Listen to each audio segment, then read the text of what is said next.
할렐루야. 오늘 주일 예배 오신 여러분들을 주님의 이름으로 축복하고 또 환영합니다. 오늘 하나님께서 예비하신 큰 은혜, 또 주님 예비하신 그 긍휼을 마음껏 맛보고 돌아가시기를 바랍니다. 안내 말씀을 조금 드리자면, 저희 교회 점점 또 많은 분들 하나님 보내주셔서 예배 인원이 2,100명이 넘어가기 때문에 다시 또 저희 조금 주차나 예배 자리가 좀 많이 협소하게 되었습니다. 여러분이 좀 많이 도와주셔야겠어요. 지난주에 한 차가 들어왔다가 한 40대가 그냥 나가셔야 됐대요. 자리가 없어서. 그래서 저희들이 최대한 공간에 이렇게 많이 채워주시면 감사하겠고, 교회에서 또 특별히 이제 봉사하시는 분들이 많이 계시는데, 교회 안에서 체류하시는 시간이 좀 기신 분들은 죄송하지만 조금만 멀리 우리 제2선교관 뒤쪽이나 이제 다음번 같으면 스테이트팜 있는데 저 아래쪽에 파킹을 해주시고, 또 저희 주차 안내 요원들의 부탁을 좀 잘 따라주시면 저희들이 곳곳에 이제 블라인드 스팟들이 많이 있어요. 그곳에서 좀 파킹을 하고 새로 오시는 분들이 좀 편안하게 주차하실 수 있도록 많이 배려해 주시기를 부탁드리겠고요. 또 저희 예배 공간도 좀 늦게 오시는 분들이 뒤쪽에서 이렇게 넉넉하게 앉을 수 있게 저희 안내위원들이 안내를 해주시고 계시거든요. 잘 협조해 주시고, 왜 내가 움직여야 돼? 그러지 마시고 조금이라도 더 새로 오시는 분들이 편안할 수 있게, 새로 오신 분들을 불편해하면 그 교회는 이제 더 이상 부흥하지 못하는 거예요. 새로 오시는 분이 따뜻하게 환대받으면 그 교회는 부흥하게 됩니다. 또 우리가 예배를 잘 드리고 나가면 건너편에 커뮤니티센터에 영어 예배를 드리고 있거든요. 우리 다음 세대잖아요. 1.5세, 2세들이 열심히 예배 드리고 있는데, 또 우리가 어쩔 때는 좀 일찍 끝나면 바깥에서 식사를 위해서 대기하셔야 될 때가 있어요. 그러더라도 안에는 막 밀고 들어가지 마시고, 거기도 예배 드리는 거룩한 장소잖아요. 그래서 여러분 좀 리스펙트 해주시고 바깥쪽에서 기다리시고, 조금만 이런 비전홀이나 하나로 광장 그 테이블이 있는 데서 담소 나누시면서 조금만 기다리시면 이후에 다 같이 또 들어가셔서 식사하시고 교제도 하실 수 있을 것 같습니다. 서로가 좀 많이 멀리 나가지 않아도요, 우리 안에서 서로에게 감동을 주는 교인이 되면 좋겠어요. 서로에게 시험 주는 교인이 아니라 서로에게 감동 주는 교인이 되십시다. 아멘. 네, 오늘 말씀 이제 오늘부터 아마 한 1년 정도가 걸릴 것 같아요. 다윗 스토리로 말씀을 쭉 풀어나가려고 합니다. 중간중간에 절기가 있고 또 여러 강사님들이 들어오시면 그때 다른 주제로 말씀을 나누겠지만, 기본적으로 계속해서 다윗의 인생에 대해서 저희가 쭉 이렇게 살펴보려고 해요. 다윗의 인생을 다루는 성경 챕터가 66장이 된다고 합니다. 굉장히 단일 인물로는 가장 많은 성경의 포션을 차지하고 있는 사람이에요. 아까도 영상에서 보셨지만은 다윗은 그냥 평범한 목동, 여러 이름으로 불려지는데 평범한 목동에, 또는 시인에, 혹은 음악가, 연주하는 음악가로, 또는 전쟁터에서 용맹한 군사로, 또 장군으로, 왕의 사위로, 그러다가 나중에 왕까지 돼요. 그러다가 죄인의 나락에 빠져듭니다. 그러나 이 모든 여정 가운데도 하나님에 대한 신실함을 놓치지 않았기 때문에 결국은 그를 통하여서 메시아가 태어나게 되는 메시아의 조상이 되죠. 그래서 예수님이 자신을 지칭할 때나 다른 사람이 그를 지칭할 때 항상 아브라함의 자손 예수여라고 하지도 않고, 모세의 자손 예수여 하지 않아요. 다윗의 자손 예수여라고 부를 정도로 이 메시아의 가계에서도 매우 중요한 역할을 차지하는 사람이 바로 이 왕 다윗입니다. 우리가 이 다윗의 이야기를 나눌 때 빼놓을 수 없는 그 배경에 등장하는 인물이 바로 사울 왕이죠. 사울 왕은 통합 이스라엘의 최초의 초대 왕이었어요. 그에게 기름 부어서 세웠던 사람이 이제 사무엘, 마지막 사사였던 선지자이자 사사였던 사무엘인데요. 사무엘이 열심히 하나님의 직접적인 직접 통치하시는 통치의 도구로 쓰였던 저지, 사사였어요. 판사 같은 역할을 했습니다. 그래서 순회 재판을 하면서 곳곳을 돌아다니는데, 이제 나이가 들고 연로하니까 활동이 그만하지 못해서 자기 아들 둘을 자신을 대신해서 사사로 세워요. 그런데 이 아들들이요, 그 아버지들이 잘했다고 해서 그 자녀가 그 믿음을 자동으로 승계한 게 아니더라고요. 아버지가 달리 이 자녀들은 돈을 밝히면서 뇌물을 받고 재판을 이렇게 편향되게 편파적으로 재판을 진행을 해서 백성들의 원성을 사게 되었어요. 그러면서 그들이 이제 백성들이 뭐라고 컴플레인을 하냐면 우리 주변 나라들을 보니까 다 이 왕들이 세워졌다. 이제 주변에 모압, 암몬, 블레셋 이 나라들이 다 이제 왕이 세워지면서 왕에 의해서 직접 왕에 의한 통치 체제를 막 만들고 관리를 세우고 군인들도 군대를 양성을 하고 그래서 점점 조직들이 강건해지니까 위협을 느끼는 거예요. 그런데 이 이스라엘은 원래 하나님이 직할하시고 직접 통치하시는 신정 국가였거든요.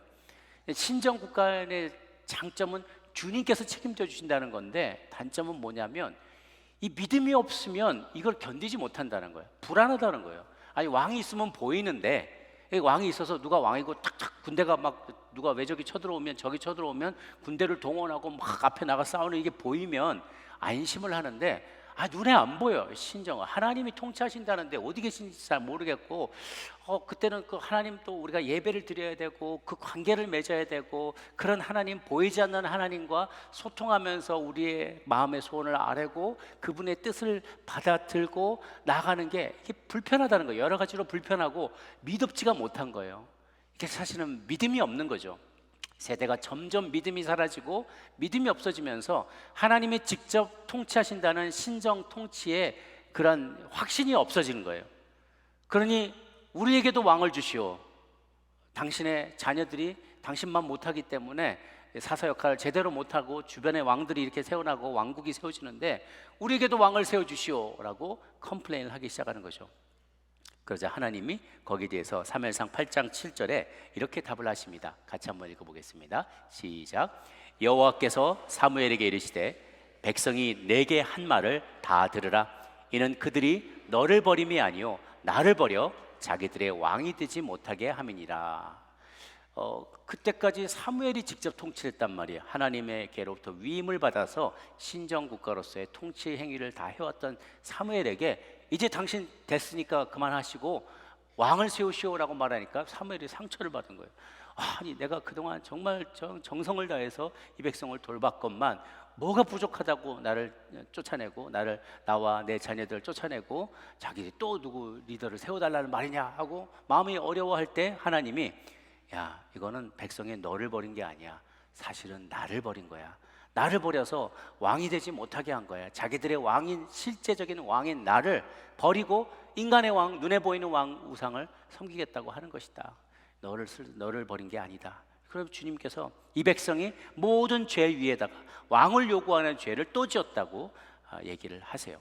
그렇지만 그럼에도 불구하고 우리 하나님은 긍휼이 많으시고 당신께서 세우시고 출애굽시키셨던 그 사랑하는 백성들이기 때문에 그들이 이런 컴플레인을 해도 주님께서 다 들어주세요. 오케이, 그렇게도 너희들이 원한다면 너희들에게 왕을 세워주마 하고 사울을 왕으로 지명합니다. 이 사울이 처음에는 매우 겸손한 사람이었어요. 하나님의 그래서 사무엘이 하나님의 인도하심을 쫓아서 그 사울에게 기름을 붓습니다. 그때 하나님의 신이 임하고요. 그도 막 예언을 하기 시작하고 뭐 나귀 찾으러 갔다가 성령이 받아가지고 하나님의 영을 받아서 그가 예언도 하고 이런 일들이 벌어지게 돼요. 그러다가 나중에는 온 백성을 미스바에다가 다 소집을 합니다. 사무엘이 다 모여라. 미스바로 다 모여라. 그러니까 온 백성이 다 모였는데 1000명 단위로 다 앉힌 다음에 제비뽑기를 했어요. 그랬더니 베냐민 지파가 뽑힌 거예요.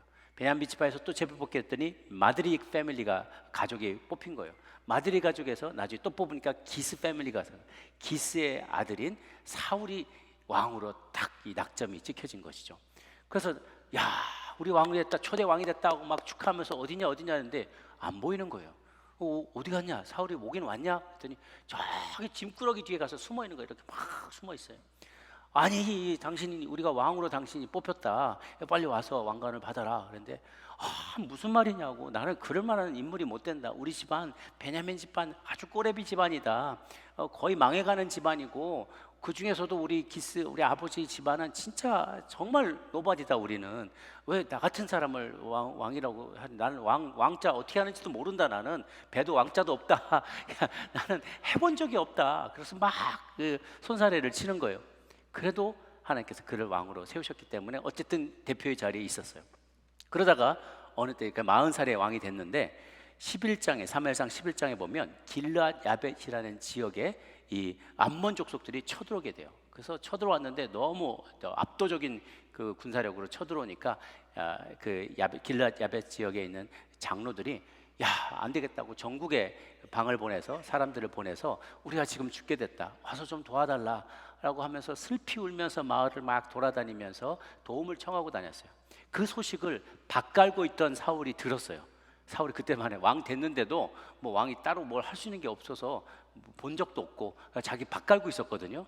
밭 갈고 있는데 그런 소식을 막 전파하면서 슬피 울면서 전령이 돌아다니니까 그 이야기를 탁 듣는 순간 하나님의 신이 그러니까 확 임한 거예요. 확 임하니까 갑자기 거룩한 분노가 일어나면서 어떻게 하나님의 나라 백성들을 이 암몬 족속이 칠 수가 있느냐, 그러면서 갖고 있던 소를 이렇게 소를 두 마리씩 겨리는 그 나무쟁이를 팍 분지르면서 소를 다 잘라가지고 전국에 보내서 내가 지금 부를 건데, 군사들을 모을 건데 여기에 반응하지 않고 나오는 이들은 이렇게 될 것이다, 협박하면서 불러들여요. 그랬더니 33만 명이 모였어요. 어마어마한 이스라엘 백성이 숫자들이 모여서 이 압도적인 숫자를 가지고 이 암몬 족속을 밀고 나가가지고 그 암몬 족속을 일거에 퇴치시키는 아주 혁혁한 공과를 세우게 됩니다. 한번 이렇게 전쟁에서 이기고 났더니 백성들 사이에서 인기가 많아진 거예요. 전쟁에서 승리한 장군은 항상 인기가 많거든요. 이 전쟁을 승리로 이끌었더니 사울의 인기가 이제 하늘을 찌를 듯이 됐어요. 이제 사울이 이제 조금씩 어깨에 힘 들어가기 시작하는 거예요. 되네? 하니까 되네? 나도 뭐 좀 되나 보네? 원래 내가 좀 그게 있나 보지? 이러면서 마음에 이렇게 이런 힘이 들어가기 시작하고요. 그러면서 예전에는 이스라엘이 원래는 하나님이 직할 통치하는 나라였기 때문에 외부에 적이 쳐들어왔을 때 그때 잠깐 군대가 모였다가 다시 다 쫓아내고 나면 자기 장소로, 자기 동네로 돌아가서 밭일하고 농사 짓고 아이들 키우고 원래대로 돌아가는 약간 민병대 같은 그런 시스템을 유지했었어요. 그래서 자원에서 왔다가 싸우고 다시로 돌아가는. 그런데 이제 점점 사울이 힘이 들어가면서 내가 왕이고 우리나라 왕국인데 군대가 있어야 되지 않느냐, 이제 상비군 시스템으로 가기 시작하는 거예요. 그래서 한 3천 명의 항상 그 안에서 부대 안에서 머무는, 언제든지 동원할 수 있는 군사를 3천 명을 기르기 시작했어요. 인간적인 노력을 하기 시작하니까 우리가 디펜스 하겠다, 너네는 내가 지켜줄게, 세금 내, 너희들 먹일 군량 및 제공해, 이러는 것들을 하기 시작한 거예요. 그게 사실은 사무엘을 통해서 하나님이 주셨던 경고의 말씀이 이제 현실로 나타나기 시작하는 거예요. 사무엘상 8장의 11절부터 뭐라고 했냐면, 너희가 다스릴 왕의 제도를 내가 알려주마. 그가 너희 아들들을 데려다가 그 병거와 말들을 끌게 하겠다. 군대에 끌고 가겠다. 그 중에 50부장, 100부장, 1000부장을 끌고 장교들을 뽑아 가겠다. 그런 얘기를 해요. 그리고 또 그 중에는 누구는 또 무기 만드는 사람 역할을 할 것이다. 그 군량미 나르는 사람도 할 거다. 또 너희들 딸들은 데려다가 향료 만들고 요리하고 떡국게 만들고 너희 밭과 포도원과 감람원에서 나는 제일 좋은 열매 가져다가 자기 신하들과 부하들 먹일 거고, 너희들의 소출의 10분의 1은 하나님께 드린 것 외에도 따로 나라의 세금으로 내서 그거 가지고 또 자기 군사를 키우고 그렇게 할 것이다. 그리고 너희는 종국에는 그들의 그 왕과 신하들과 그 관리들의 종으로 쓰임받게 되어서 언젠가 너희들이 더 이상 못 살겠다라고 왕 때문에 말미암아 부르짖되 18절에 그날에 여호와께서 너희에게 응답하지 아니하시라. 너네 나중에 그런 날 올 건데 그때 가서 너네 이제 컴플레인 하지 마. 더 이상 왕 데려가 달라 이런 말 하지 마. 그런 말 하기 없기다. 그랬더니 백성들이 사무엘 말 듣기를 거절하며 아니로소이다. 그래도 우리에게 왕이 있어야 됩니다. 라고 그들이 강권했다는 거예요. 그래서 하나님이 어쩔 수 없이 그들에게 왕을 허락했는데, 아니나 다를까 이제 사울이 점점 그런 조직을 만들어가기 시작하는 거예요. 3,000명의 군대 중에서 1,000명은 자기 아들 요나단이, 2,000명은 자기가 데리고 지휘를 하고 있었어요. 그런데 이제 오늘 본문에 보니까 요나단이 게바에 있는 블레셋 사람의 수비대를 쳤다라는 거예요. 아마도 우발적인 전투가 벌어졌던 것 같아요. 인도하고 중국이나 파키스탄이나 이런 국경에서 자기들끼리 쇠몽둥이 가지고 막 툭탁툭하고 돌멩이 던지고 싸우고 그러다가 국지전으로 이게 확전이 된 경우들이 있었잖아요. 그것처럼 사실은 블레셋이 더 강한 군대이기 때문에 이스라엘이 먼저 쳤을 것 같지는 않아요. 그런데 이제 서로 국경에서 옥신각신 하다가 보니까 홧김에 그냥 우발적으로 이쪽 팀이 그 요나단이 전 군대를 이끌고 가가지고 그쪽에서 군대를 죽인 거예요. 이런 일이 딱 벌어지고 나니까 이 안 그래도 블레셋이 울고 싶은데 뺨 맞은 거나 다름없어요. 어떻게 한번 저놈들 한번 패줘야지 하고 그냥 빡 때려버린 거예요.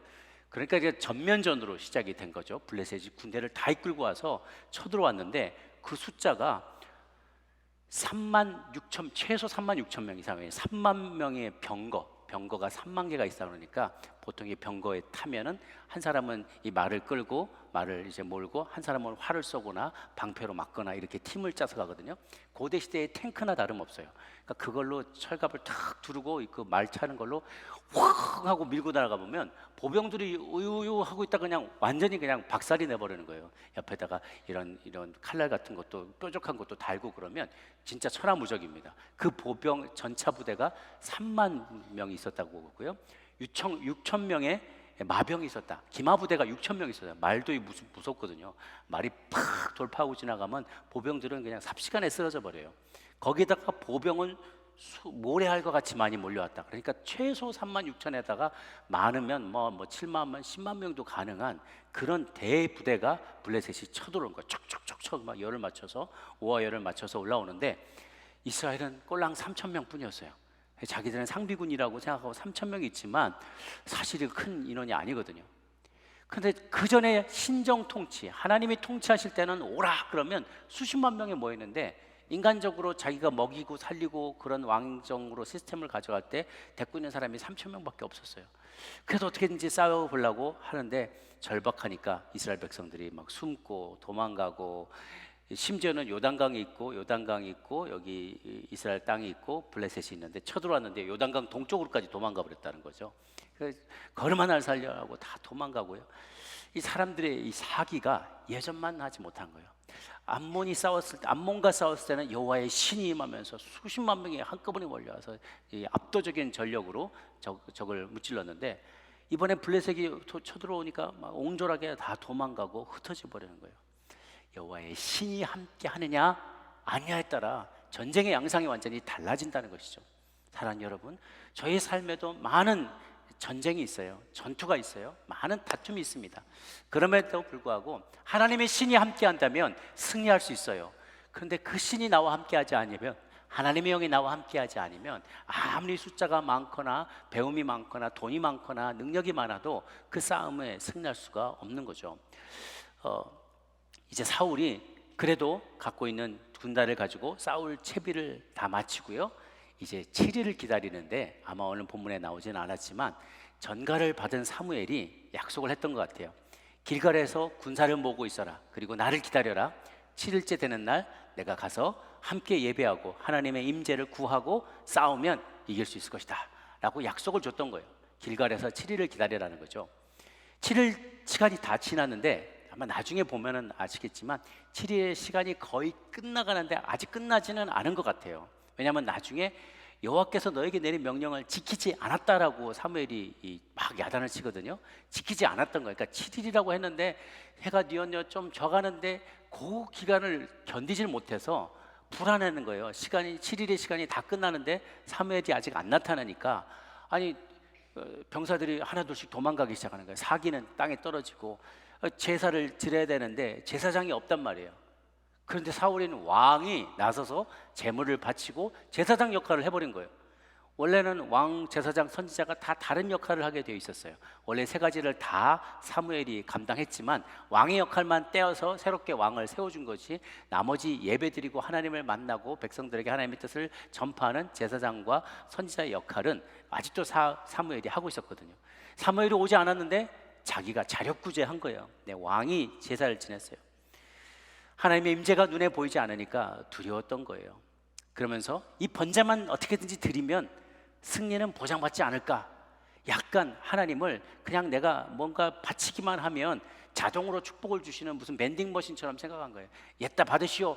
탁 한번 뭐가 탁 승리에 무슨 티켓이나 나오고 열쇠가 딱 떨어지는 것처럼 그냥 빨리빨리 아유 안 오면 안 오는데 뭐 우리끼리 그냥 하지 뭐 빨리 해치우지 이런 생각 하나님께 주도권이 있지 않고 자기가 주도권을 지려고 하는 그런 생각이 이러한 실수를 저지르게 한 거예요.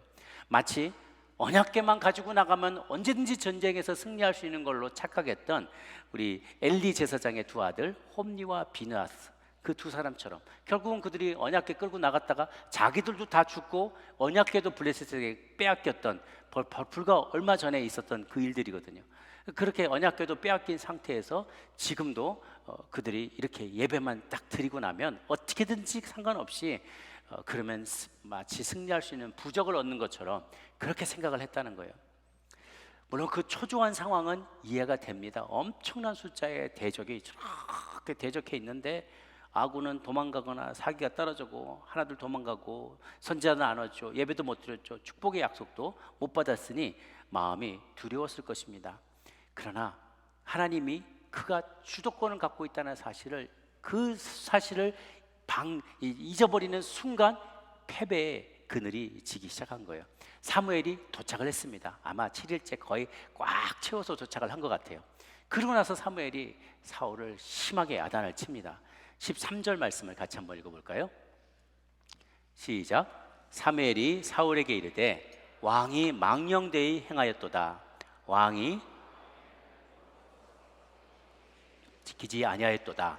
그리하였더라면 여호와께서 이스라엘 위에 왕의 나라를 영원히 세우셨을 것이오늘. 그랬어요. 왕이 하나님 내리신 명령 지키지 않았다는 거예요. 지켰다라면 당신의 왕의 나라가 영원히 세워졌을 텐데 당신이 그렇게 명령을 지키지 않고 자기 멋대로 예배 드렸기 때문에, 그리고 자력구제하려고 자기 힘으로 이 일을 해결하려고 했기 때문에 하나님이 당신을 버렸다라고 얘기하는 거예요. 사실 우리가 철저히 내 힘을 빼야만, 그리고 내 모든 것에 대한 삶의 주도권을 그분께 맡겨드려야 그분이 일하세요. 내가 발버둥 아무리 쳐도 하나님께서 성큼하고 한 걸음 내딛는 거에 비할 바가 아닌 것이죠. 항상 fix your eyes on Jesus. 눈을 항상 주님께 고정하고 나아갈 때, 그리고 내 자신을 비울 때 승리에 한 걸음 더 가까이 나아갈 수가 있어요. 그런데 그렇지 못하는 이유는 우리 안에 초조함이 있어서 그래요. 불안함이 있어서 그래요. 두려움이 있어서 그래요. 그렇기 때문에 이 모든 것이 합쳐서 불신앙이라는 열매를 맺을 때 실패를 향해 나가는 거예요. 그분이 정말 올까? 그분이 나에 대해서 관심이 있을까?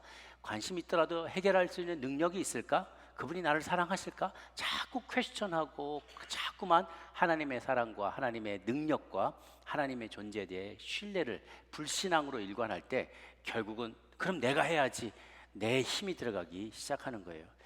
보면 여러분도 운동하시는 분들은 아시겠지만 운동을 하든지 사업을 하든지 신앙을 하든지 정말 중요한 성공의 비결 중에 하나가 힘 빼는 거예요.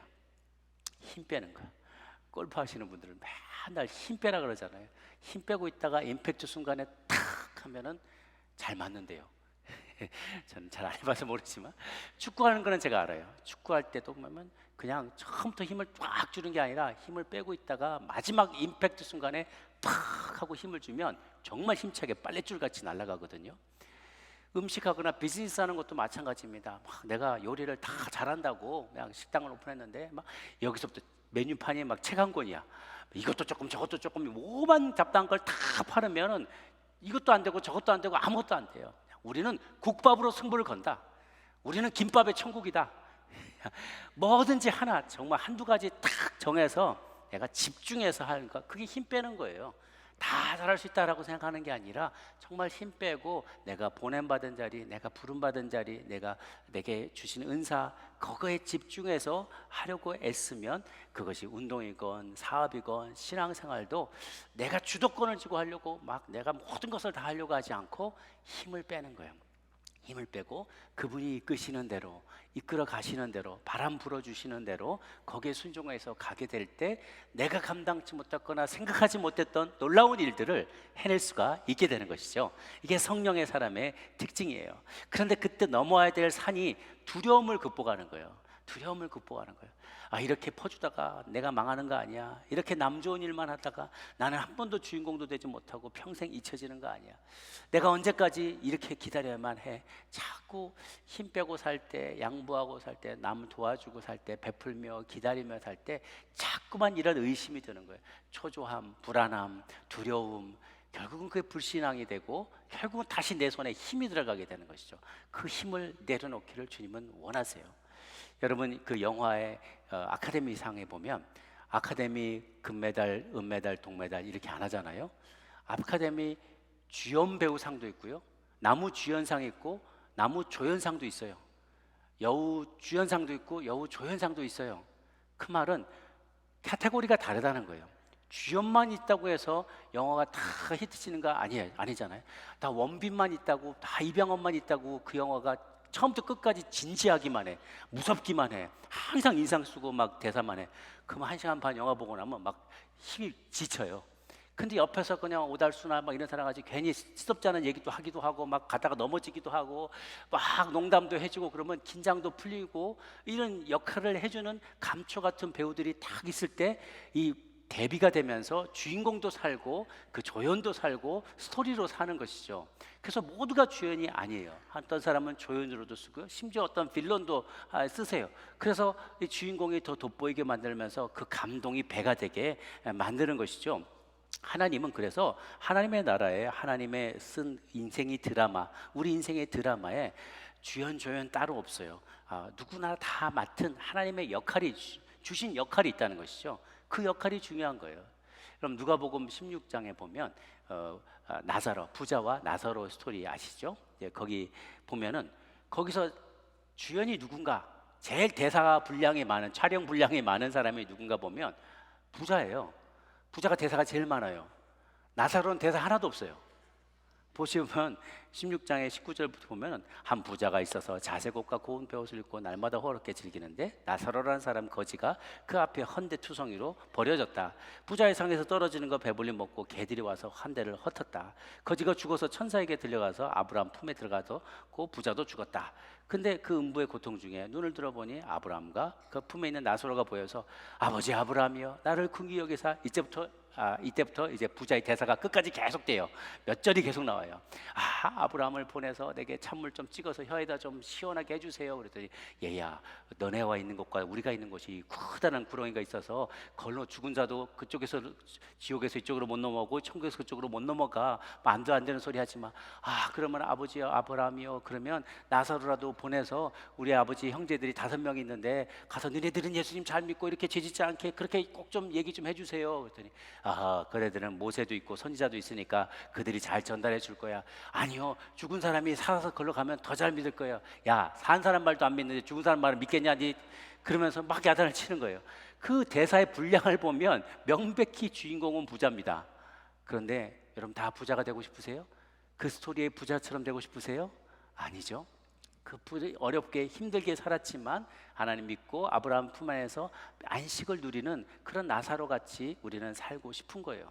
실질적으로 그 안에는 그는 대사 한마디 없지만 조연이지만 오히려 우리 귀한 메시지, 중요한 메시지를 더 잘 우리에게 각인시켜주는 역할을 감당하고 있죠.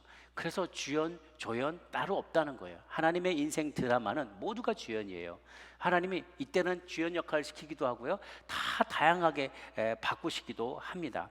각자에게 예비하신 역할이 있어요. 주연, 조연, 심지어 행인 1, 2, 3, 4 엑스트라를 내가 쓰임받더라도 하나님은 다 역할이 있어요. 바울이 선교 여행을 쭉 다닐 때 자기 혼자 소아시아를 다 전도했을까요? 자기 혼자 편지 쓰고 막 갖다 배달하고 다 그랬을까요? 아니에요. 그에게는 항상 도는 사람이 있었어요. 그가 회심했다는 것을 믿어주고 소개해줬던, 제자들을 소개해줬던 바나바가 있었어요. 처음에는 바나바가 그 애를 많이 도와줬습니다. 나중에는 감옥에 갇힐 때 함께 갇혀서 찬양했던 믿음의 동역자 실라가 있었어요. 그가 편지를 쓰면 그 편지를 소아시아와 여러 교회들에 전달하는 두기고라는 배달부가 또 있었어요. 여러분, 성경에 딱 한 줄 나오는데 역사에 정말 중요한 역할을 한 사람이 또 하나 있어요. 훌이라는 사람이에요. 모세의 양쪽 팔을 줬던 아론과 훌. 아론은 우리 여러 페이지 나와요. 근데 훌은 딱 한 줄 나와요. 그가 모세의 팔을 들어줬더라. 팔만 들어줬어요. 그런데 그걸로 아말렉 족속을 대군을 이길 수 있게 해주었고요. 그 기도를 모세의 기도에 힘을 받은 이스라엘이 쳐서 이기게 됐고요. 그리고 거기서 멸망하지 않았기 때문에 살아남아서 가나안 땅에 들어갔고 우리 그 메시아 다윗의 가문에서 예수님이 나오게 됐잖아요. 그리고 우리가 예수님을 믿게 됐잖아요. 그러니까 훌은 매우 중요한 사람이었어요. 그는 조연이었지만 중요한 사람이었죠. 때로는요 그런 것도 있어요. 조연으로 맡은 역할을 성실하게 하다 보면 하나님이 주연급으로 나중에는 발탁을 쓰세요. 모세와 여호수아는 그의 비서였어요. 늘 따라다니면서 그의 먹을 것도 챙겨드리고 여러 가지 허드렛 일도 하고 가방 못질 했단 말이에요. 열심히 따라다녔어요. 그런데 모세가 탁 이제 죽게 되었을 때 하루아침에 200만 명을 이끄는 지도자로 그가 세우게 됐고요. 하나님께서 모세를 통해서 여호수아에게 안수하고 기름 부으시고 안수하라고, 그리고 다음 리더로 세우라는 말을 하게 되죠. 때로는요 주연을 하던 사람이 조연으로 때로는 위치를 바꾸기도 합니다. 여러분 세례 요한 기억나시죠? 이스라엘 백성들 모두에게 존경을 받는, 정말 한 시대를 마감하고 구약 시대를 마감하고 신약의 시대를 열어젖혔던 위대한 이 선지자인데요, 모두가 존경하던 그였지만 예수님이 딱 나타나시니까 그는 흥하야겠고 나는 쇠하야 하리라, 이렇게 말하면서 자발적으로 조연의 자리로 내려가기도 합니다. 성경 속에는 약 2197명의 캐릭터가 등장하는데요, 그 중에 약 6%인 130명만 주연급에 해당되고요, 94% 나머지는 다 조연입니다. 이름만 나옵니다. 그러나 하나님은 그 놀라운 구속사의 드라마 속에서 각 사람이 다 적재적소에서 쓰임받아요. 주님께서 감독이 되시고요, 제작자가 되시고요, 그가 저자가 되세요. 이 드라마를 써나가세요. 그 가운데 누구든 주연처럼 쓸 수도 있고 조연처럼 쓸 수도 있고 위치를 바꿀 수도 있고 엑스트라로 쓸 수도 있어요. 그 하나님의 손에 달려 있는 거예요. 중요한 것은 그분에게 주도권을 인정해 드리는 거다는 거죠. 당신이 얼마든지 내 위치를 바꿀 수 있습니다. 나를 얼마든지 왕으로도 썼지만 그 다음에 배구종군 시켜서 쫄로도 쓸 수도 있다는 것을 언제든지 받아들여야 돼요. 사울에게 그런 마음이 있어야만 했는데 불행히도 그는 높은 마음만 갖게 되었어요. 처음에는 겸손하게 시작했다가 한번 싸움에서 이기고 나서 마음이 완악해지면서 자기는 왕이다, 나는 왕이요 하고 이런 마음이 들면서 나중에는 심지어 하나님의 역할까지도, 하나님의 자리, 제사장의 자리를 넘어서 하나님의 자리까지 넘보는 그런 일들을 죄를 짓게 되었죠. 성령을 회방하는 죄와도 같은 거예요. 이런 믿음이 단단한 주초 위에 놓이지 않았기 때문에 그의 믿음은 나중에 흔들리게 됩니다. 마태복음 7장 24절 말씀을 같이 한번 보시면요, 시작.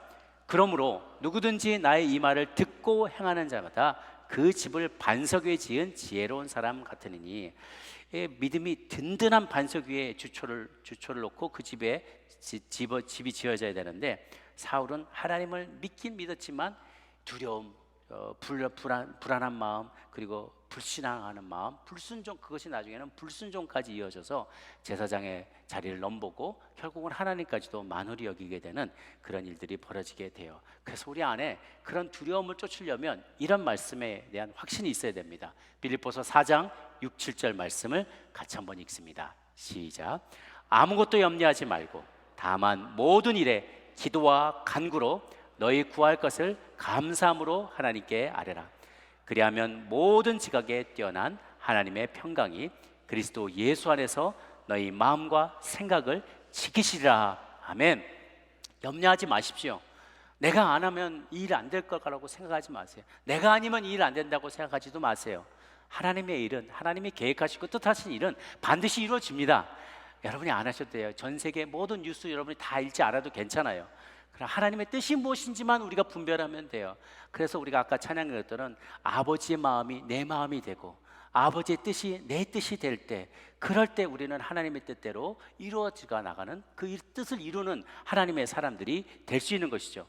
결과를 하나님께 맡겨드립시오. 우리가 최선을 다해서 기도하고 준비하고 일할 수 있지만 그 결과는 내 손을 떠난 것입니다. 항상 하나님께 맡겨드려야 돼요. 제가 이 사울의 마음을 참 좀 그래도 어느 정도 이해할 수 있던 일들이 과거에 한번 있었어요. 제가 일전에도 한번 짧게 소개했는데요, 제가 샌디에고에서 교인이 한 170명 정도 되는 작은 교회를 담임할 때 미국 교회를 빌려서 예배를 드렸다 그랬어요. 미국 교회가 뭐 1시 이럴 때 예배가 끝나니까 12시 넘어서 끝나니까 오후에 일부 첫 예배를 드리고 점심을 오후 3시에 먹었어요. 그러니까 막 설교가 조금만 길어져도요, 막 표정이 벌써 막 꼬록꼬록꼬록하고 막 당 땡기시고 표정이 다양한 표정이에요. 빨리 짧게 끝내야 돼요. 그리고 점심을 오후 3시에 드시는데 어느 날 이거 막 잔치가 벌어졌어요. 그날따라 뭐 좋은 일이 있어가지고 막 잡채도 해오고 막 김치야 막 뭐 파전에 된장찌개 막 뭐 여러 가지를 했는데 미국 식당에서 미국 교인들 다 가고 우리가 이렇게 막 먹었는데 누가 그걸 김치를 어디가 쏟았나 봐. 근데 우리는 늘 김치 냄새 맡고 다니니까 그걸 이렇게 민감하게 생각을 안 한 거예요. 그럼 대충 닦았으니까 안 보이는 다 보이는데 다 닦았으니까 괜찮다고 하고 그날 된장찌개도 먹었고 잡채 김치도 흘렸는데 그냥 가버렸어요. 청소하시는 그날 담당이. 그리고 하필 또 그 주간에 우리 주일학교애가 하나 뭐 공돈치기 하다가 유리창을 깨버렸네. 근데 그거 뭐 미국에서 뭐 그런 거 금방 후딱후딱 갈 수 있는 게 아니잖아요. 그래서 저 빨리 우리가 보기 전에 빨리 가서 고쳐야지 하고 그 주간에 그냥 퇴근하고 왔는데 다음 주간에 온 미국 간사님이 식당 문을 확 열었는데 아주 그냥 김치 냄새가 나는 데다가 막 꼬린내가 된장 어디서 또 꼬린내가 나는 데다가 뚜껑은 창문은 깨져가지고 막 찬바람 들어 비새고 있고 막 이거를 한꺼번에 다 본 거예요. 아주 거기 담임 목사님한테 막 소환돼서 가가지고 막 저도 거기서 막 싫은 소리 듣고 그거 끝인 줄 알았는데요. 한 달 뒤에 비리 날라왔는데 우리 렌트를 내고 있었던 비용이 있는데 한 4배 가까이 렌트비가 확 올라간 거예요. 그래서 장로님 보고 어떻게 하냐면 좋냐 했더니 이거는 올려서 내라는 게 아니라 나가라는 얘기라는 거예요. 그런 일을 제가 처음 당하니까 마음이 막 가슴이 벌렁벌렁 하는 거예요. 그래서 그날부터 계속 매일 출근해서 구글 맵에다가 이렇게 띄워놓고 처치 쳐놓고 교회 여러 군데에 있는 미국 교회 다 찍어서 전화하고 막 읍수하면서 편지 보내서 우리 교회가 너무 신앙 좋은 믿음의 사람들이 있는데 지금 광야에서 내몰리게 됐다, 거리에 나앉게 됐다, 좀 오후 시간에 빌려달라. 그거를 계속 메일을 보내는데요, 다 뭐 참 축복하길 바란다, 딴 데 알아봐라 그러면서 계속 답이 그렇게만 오는 거예요. 너무 리젝트 되는 거를 한번 편지를 받을 때마다 마음이 철컥철컥 내려왔는데 이제 나가겠다고 한 시점이 이제 한 2달 남았는데 계속 리젝트가 되는 거예요. 나중에 막 1달 남았는데요, 난 바짝바짝 막 입이 타는 거예요. 170명을 데리고 어디를 가요? 책임은 다 져야 되는데. 그때 제가 이 사울의 마음을 알겠어요. 전쟁은 해야겠고 적은 눈앞에 있고 할 일은 막 있는데 태산인데 이게 뭐 하나님이 도와주시는 그런 이 증거가 안 보이고 그러니까 이러면 내가 좀 어떻게 팔 걷어붙이고 내가 어떻게 해봐, 이런 유혹이 계속 생기더라고요. 그래서 우리가 막 같이 그렇게 깊이 기도해 보지도 않고 그럼 우리 건물 만들어 버리지까지 뭐 우리가 건물 짓지 뭐. 그런데 그때가 리만 브라더스 사태가 있던 시예요. 2009년 막 한참 서브프라임 모기지 사태가 있어서 교인들이 사업도 다 줄도산하고, 그래서 주일마다 끝나고 나면 재정부장님한테 가서 오늘은 헌금 얼마나 들어오셨어요?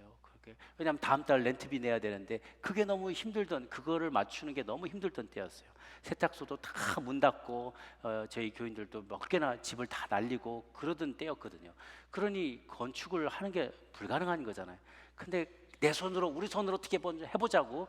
그럼 이렇게 안 되면 그냥 짓지 뭐.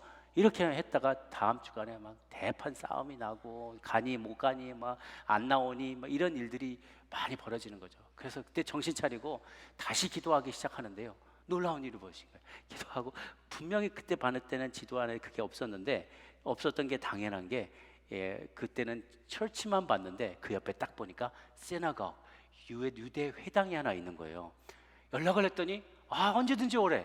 자기들은 토요일날 예배드리기 때문에 주일날 안 쓴대. 내가 그럴 줄은 상상도 못했어요. 주일날 딱 갔는데 9시부터 일부 예배를 드릴 수 있는 거예요. 점심도 12시 전에 먹을 수 있는 거예요. 그 전에 한국 학교도 다 하고 막 찬양팀 연습도 하고 우리 마음대로 쓸 수 있는 거예요. 그래서 옆에다가 배너까지 주일날 딱 아침부터 우리 교회 로고 달아서 딱 아침 배너까지 다니까 우리 교회 같이 마음대로 썼어요. 참 이게 너무나 놀라웠던 경험이에요. 내가 내 힘으로 막 하려고 해도 안 되는 일들이 있어요. 그런데 하나님 앞에 맡겨드리고 힘을 빼고, 주님께서 이 교회는 주님의 교회인데, 이 회사는 주님의 회사인데, 우리의 가정 주님의 가정인데 맡겨드리면 주님이 책임지세요.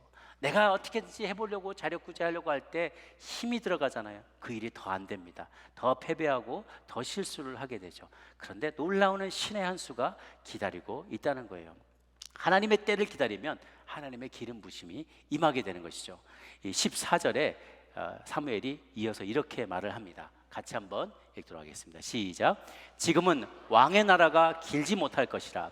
여호와께서 왕에게 명령하신 바를 왕이 지키지 아니하였으므로 여호와께서 그의 마음에 맞는 사람을 구하여 여호와께서 그를 그의 백성의 지도자로 삼으셨느니라. 아멘. 왕이 하나님 명령 지키지 않았으니 이제 당신은 왕에서 폐위가 될 것이요, 그러나 여호와께서는 그의 마음에 맞는 사람을 구하였어. 그 사람이 새로운 지도자가 될 것이요, 그가 바로 하나님의 마음에 합한 자, 하나님의 마음에 맞는 사람 다윗이었다는 것이죠. 다윗이 바울과 어떻게 달랐는가? 사무엘하, 나중에 나오는 얘기지만 사무엘하 2장 1절을 같이 한번 보시겠습니다. 시작. 그 후에 다윗이 여호와께 여쭈어 아뢰되 내가 유다 한 성읍으로 올라가리까? 여호와께서 이르시되 올라가라. 다윗이 아뢰되 어디로 가리까? 이르시되 헤브론으로 갈지니라. 다윗은 이미 계획이 다 있었어요. 유다 땅에 헤브론을 점령을 할 때 아주 그것이 전략적으로 도움이 된다는 것도 이미 다 알고 있었어요. 다윗은 사울과는 비교도 안 될 정도로 수많은 전쟁을, 이때쯤이면은 수많은 전쟁에서, 캠페인에서 혁혁한 전과를 세웠던 사람입니다. 천천만만의 적들을 없앴던 사람이고요, 그의 실력과 무공이 정말 이스라엘 모두에게 알려졌을 정도로 전략가였고 무술에 탁월했어요. 그렇지만 그가 그럼에도 불구하고 자기 생각과 계획이 다 있었음에도 불구하고 가리까 하고 하나님께 여쭤봤다는 거예요. 그게 차이였다는 거예요. 하나님의 마음에 합한 사람, 하나님의 마음에 맞는 사람과 맞지 않는 사람에 갈랐던 그 유일한 차이는 물어보는 거예요. 하나님께 여쭤보는 거예요. 그를 나의 인생의 주인공으로, 주도권을 쥔 자로 인정하느냐 아니냐의 차이가 그것을 갈랐다는 것이죠. 내가 유다 한 성읍으로 올라가리까? 올라가라. 그러면 어느 성읍으로 올라가리까? 헤브론으로 가라. 아, 저도 그렇게 생각하고 있었는데 하나님, 그럼 그렇게 순종하겠습니다. Yes sir 하고 올라가서 그 헤브론을 점령하게 되었죠. 사랑하는 여러분, 우리 안에 살면서 힘들고 어려운 일들이 생겨날 때마다 우리 안에 자꾸만 사울이 살아나려고 합니다. 저와 여러분 안에 사울이 있습니다. 내 안에 사울이 있어요. 자꾸 내 힘 가지고 해결하고 내 능력 가지고 해결해 보려는 그 사울의 유혹이 자꾸만 꿈틀거리며 올라올 때마다, 그래서 불안해지고 초조해지고 두려워지고, 이러다가 망하는 거 아니야? 내가 이거 아무것도 안 하고 있으면, 내가 기도만 하고 있으면 이거 내가 망하는 거 아니야? 이런 두려운 마음, 그리고 심지어는 불신앙의 마음이 들어오게 될 때 결국은 불순종으로 그 삶이 마감하게 되는 것이죠. 힘을 빼야 합니다. 하나님의 마음에 맞는 사람이 될 수 있도록 그분께 늘 아뢰고 여쭈고 예배하고 들은 대로 순종하는 저 여러분 모두가 되시기를, 하나님의 마음에 맞는 사람이 되시기를 주님의 이름으로 축복합니다. 기도하겠습니다.